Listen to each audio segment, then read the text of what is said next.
Hello friends, आज हम बात करेंगे सन 1975 की क्रांति के बारे में। आखिर क्यों लागू हुई थी इमरजेंसी? आइए जानते हैं।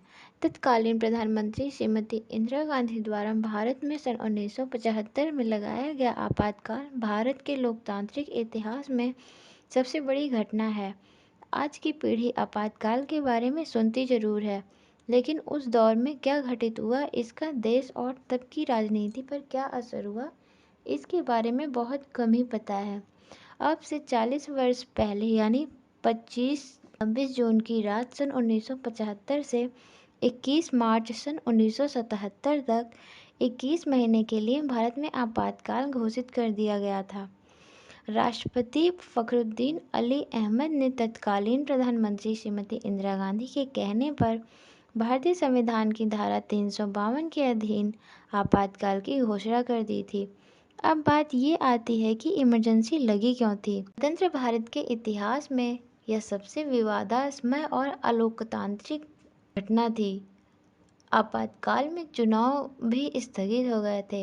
इमरजेंसी के लिए इंदिरा गांधी ने 3 कारणों को बताया। इंडियन एक्सप्रेस में छपी रिपोर्ट के मुताबिक इंदिरा गांधी सरकार द्वारा बताया गया कि भारत में 21 महीने तक चलने वाले इमरजेंसी का लक्ष्य देश में फैले आंतरिक अशांति को नियंत्रित करना है।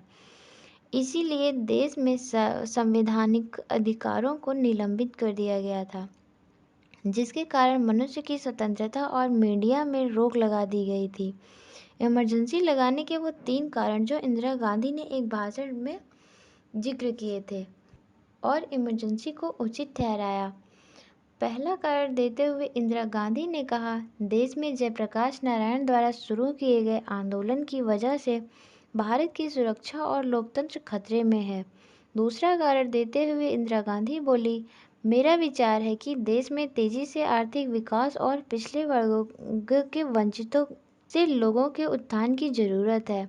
और तीसरे कारण में कहा कि विदेशों से आने वाली शक्तियाँ भारत को कमज़ोर कर सकती हैं। अब बात ये आती है कि आंदोलन शुरू क्यों हुआ। आज़ादी के बाद भारत तंगी से जूझ रहा था। बढ़ती महंगाई और भ्रष्टाचार के खिलाफ जनता में आक्रोश थी। देश के कई हिस्सों में छात्र प्रदर्शन कर रहे थे। गुजरात में कांग्रेस सरकार के खिलाफ छात्रों ने आंदोलन छेड़ दिया था। जनवरी 1974 में शुरू यह आंदोलन पुलिसिया कार्रवाई के बाद और भड़क गया। इंदिरा गांधी को मजबूरन राज्य की कांग्रेस को हटाकर वहां राष्ट्रपति शासन लगाना पड़ा। इंदिरा गांधी को मजबूरन राज्य की कांग्रेस सरकार को हटाकर वहां राष्ट्रपति शासन लगाना पड़ा। जयप्रकाश नारायण जब आंदोलन करने पर उतरे तो इंदिरा गांधी को सत्ता से बेदखल होना पड़ा था। आज़ादी के बाद पहली बार किसी सरकार के खिलाफ इतने बड़े पैमाने पर लोग सड़कों पर उतरे थे। जयप्रकाश जब सरकार पर भ्रष्टाचार के आरोप लगाते तो परोक्ष या अपरोक्ष रूप में उनका निशाना इंदिरा गांधी ही होती थी। जब जेपी के भाषण का गहरा प्रभाव इंदिरा गांधी पर पड़ा तो दोनों के बीच कड़वाहट बढ़ गई।